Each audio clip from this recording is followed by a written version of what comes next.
Hello everyone, welcome to Bidyadhari. তো প্রত্যেক দিনের মতো আজকেও 12 জনের কিছু কারেন্ট অ্যাফেয়ার্স নিয়ে এসেছি, যেগুলি খুবই হেল্পফুল হবে আগামী দিনে যে সমস্ত এক্সাম রয়েছে সেই এক্সামগুলির জন্য। তো প্রথম যে কারেন্ট অ্যাফেয়ার্সটি রয়েছে সেটি হলো ইউনিয়ন ক্যাবিনেট কর্তৃক অনুমোদিত Ahmedabad metro rail phase 2 corridor কোন দুটি স্থানকে সংযুক্ত করেছে? তাহলে এটি হয়ে যাবে কোটেশ্বর রোড থেকে আহমেদাবাদ বিমানবন্দর। কোটেশ্বর রোড থেকে আহমেদাবাদ বিমানবন্দর, এটি মনে রাখবে।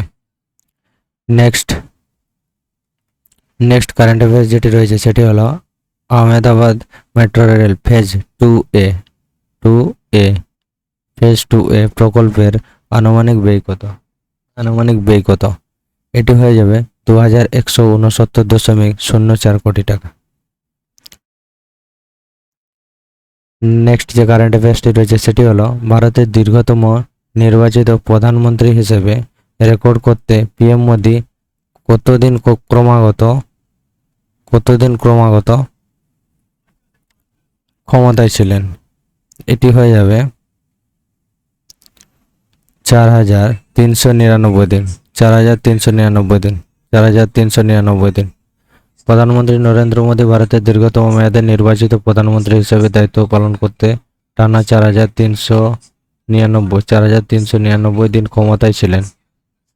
22শে মে 2014 তারিখে প্রথমবার শপথ নেওয়ার পর থেকে 2024 সালের সাধারণ নির্বাচনে টানা তৃতীয়বারের মতো জয়লাভ করে তিনি অবিচ্ছিন্নভাবে এই পদে আসীন আছেন। নেক্সট প্রশ্ন, 2026 ফিফা বিশ্বকাপ কোন তিনটি দেশ যৌথভাবে আয়োজন করেছে? এটি হয়ে যাবে আমেরিকা, কানাডা, মেক্সিকো। এটি ফিফা বিশ্বকাপের ইতিহাসে প্রথম আসর যা তিনটি দেশ যৌথভাবে আয়োজন করেছে। এর আগে 2002 সালে জাপান, দক্ষিণ কোরিয়া যৌথভাবে আয়োজন করেছিল। জাপান ও দক্ষিণ কোরিয়া 2002 সালে জাপান আর সাউথ কোরিয়া। আর এটি প্রথম যেটি আমেরিকা, মেক্সিকো, কানাডা তিনজন একই সাথে আয়োজন করছে, তিন দেশ মিলে। দল সংখ্যা রয়েছে 32টি দলের পরিবর্তে 48টি দল নিয়ে অনুষ্ঠিত হচ্ছে। 48 টিমস। আগে কত 32টি দলের পরিবর্তে 48টি দল নিয়ে অনুষ্ঠিত হচ্ছে। ম্যাচ সংখ্যা, টুর্নামেন্টে সর্বমোট 104টি ম্যাচ খেলা হবে। 104টি ম্যাচ খেলা হবে। ভেন্যু আমেরিকার 11টি, মেক্সিকোর 3টি এবং কানাডার 2টি। সব মিলিয়ে মোট 16টি স্টেডিয়ামে খেলাগুলো অনুষ্ঠিত হবে। টুর্নামেন্টে 11 জুন থেকে শুরু হয়ে চলবে 19 জুলাই পর্যন্ত 2026। ফাইনাল ম্যাচ 2026 বিশ্বকাপের ফাইনাল ম্যাচটি অনুষ্ঠিত হবে আমেরিকার মেটলাইফ স্টেডিয়ামে। কোথায়? MetLife stadium. নেক্সট, ভারত পুরুষ অনূর্ধ্ব 18 এশিয়া কাপ হকি 2026 কোন দেশকে হারিয়ে চ্যাম্পিয়ন হয়েছে? এটি হয়ে যাবে জাপান। কত? 4-1 গোলে। পুরুষ অনূর্ধ্ব 18 Asia cup hockey 2026 man of the match ও সর্বোচ্চ গোলদাতা কে ছিলেন? সর্বোচ্চ গোলদাতা ছিলেন হচ্ছে তানিপূর্তি। সর্বোচ্চ গোল সংখ্যা আশিস তানিপূর্তি পুরো টুর্নামেন্ট দুর্দান্ত পারফর্ম করে সর্বমোট 13টি গোল এবং 17টি গোল উল্লেখ রয়েছে এবং গোলদাতার মর্যাদা পান। ফাইনালের পারফরম্যান্স জাপানের কাকামিগারাই অনুষ্ঠিত ফাইনালে স্বাগতিক জাপানের বিপক্ষে তিনি একাই একটি চমৎকার হ্যাট্রিক করেন,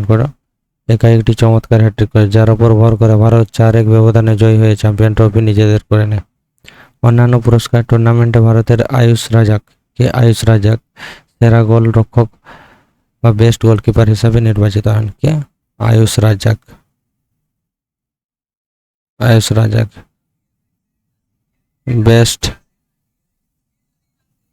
বেস্ট গোলকিপার। প্রতিরক্ষা মন্ত্রণালয় 449 কোটির ECGNSS জেমার চুক্তি কোন কোম্পানির সাথে স্বাক্ষর করেছে? এটি কি হবে acquired software and systems private limited. কোথায় আছে এটি? বেঙ্গালুরুতে। প্রতিরক্ষা মন্ত্রণালয় 449 কোটির এই enhanced capability global navigation satellite system যেমন চুক্তিটি বেঙ্গালুরু ভিত্তিক বেসরকারি company acquired software and system private লিমিটেডের সাথে করেছে। কি করেছে? স্বাক্ষর করেছে। নেক্সট, পশ্চিমবঙ্গ আয়ুষ্মান ভারত পিএমজেএওয়াই বাস্তবায়নকারী কততম রাজ্য অঞ্চল হলো? কততম এটি? এটি হয়ে যাবে 36তম। কত? 36তম। পশ্চিমবঙ্গ আয়ুষ্মান ভারত পিএমজেওয়াই বা পিএমজে বাস্তবায়নকারী 36তম রাজ্য অঞ্চল হলো। আপনার অপশন সরি এটি এটা পিপিটি রেডি করতে প্রবলেম আছে, তাই এটি চলে আসছে, এটি কিছু মনে করবে না। 36তম এই সিদ্ধান্ত সম্পর্কে পূর্ণাঙ্গ করে পশ্চিমবঙ্গে এই ব্যবস্থা বীমা প্রকল্পটি গ্রহণ করার মাধ্যমে এখন ভারতের সবকটি রাজ্য এবং কেন্দ্রশাসিত অঞ্চল আয়ুষ্মান ভারত প্রকল্পের আয়ত্তভুক্ত হয়েছে। সুবিধা, এর ফলে রাজ্যের সাধারণ মানুষ এবং প্রবীণ নাগরিকরা কেন্দ্রীয় সরকারের এই ফ্লেক্সিব হেলথ স্কিমের অধীনে নিখরচে চিকিৎসা পাওয়ার সুযোগ পাবেন। নেক্সট, সিজিএসএম এফআই 2.0 ক্ষুদ্র ঋণ প্রতিষ্ঠানের জন্য ক্রেডিট গ্যারেন্টি স্কিম কতদিন পর্যন্ত বাড়ানো হয়েছে? কতদিন পর্যন্ত বাড়ানো হয়েছে? 31 আগস্ট 2026। এর ফুল ফর্ম কি? Credit guarantee scheme for micro finance institution 2.0। কেন্দ্রীয় সরকারের পক্ষ থেকে জানানো হয়েছে যে এই স্কিমের মেয়াদ 31 আগস্ট 2026 অথবা যতদিন না পর্যন্ত 20,000 কোটি টাকার গ্যারেন্টি ইস্যু হচ্ছে, এই দুটির মধ্যে যেটি আগে ঘটবে সেই সময় পর্যন্ত কার্যকর থাকবে। 10 জজিলা টানেল প্রজেক্টের সফল ব্রেকথ্রু লাদাখের কোন স্থানে অর্জিত হয়েছে? এটি হয়ে যাবে মিনামার্গ কার্গিল জেলা। তো আজকের ভিডিওতে এই অবধি। ভিডিওটি ভালো লাগলে অবশ্যই লাইক করবে, কমেন্ট করবে এবং শেয়ার করতে ভুলবে না। Thank you.